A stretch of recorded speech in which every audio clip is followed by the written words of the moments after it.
Toronto-based exploration company focused on gold and silver, and we trade on the Toronto Stock Exchange Venture Board, and our symbol is BBB.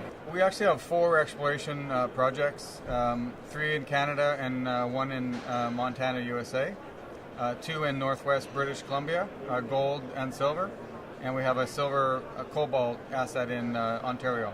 We've been busy the last couple of years since the bottoming of the market in 2015. We had our One Thorn project, which has been our flagship property in Northwest BC. And so the last couple of years, we've actually added 3 additional assets. Additional gold project in Northwest BC on the Atlan Placer Gold Camp. Looking for a discovery of the Placer Gold source in the camp. And so Ontario is a cobalt silver play.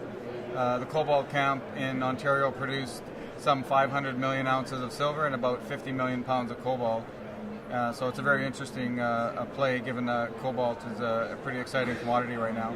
Well, I think this year has been pretty significant for the company.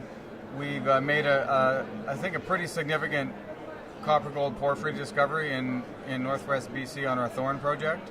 It's a large-scale anomaly, some 3.5 kilometer long gold in soil anomaly, and it looks like we've got a pretty significant copper-gold system on our hands there.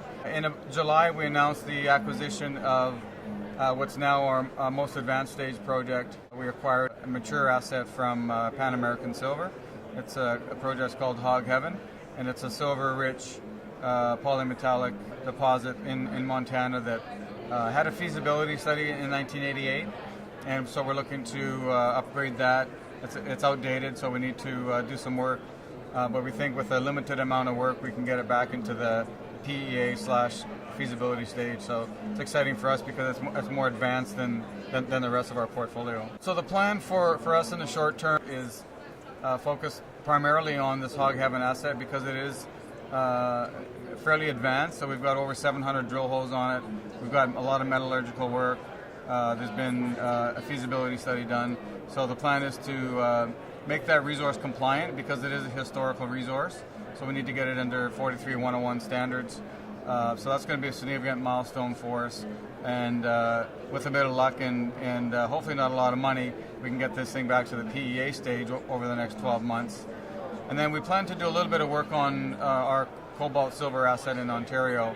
So a significant milestone there would be to show that we have a meaningful resource potential there. It was a past producing mine, but when they mined back in the pre-1990s, they drilled and mined. They never actually had to build a resource.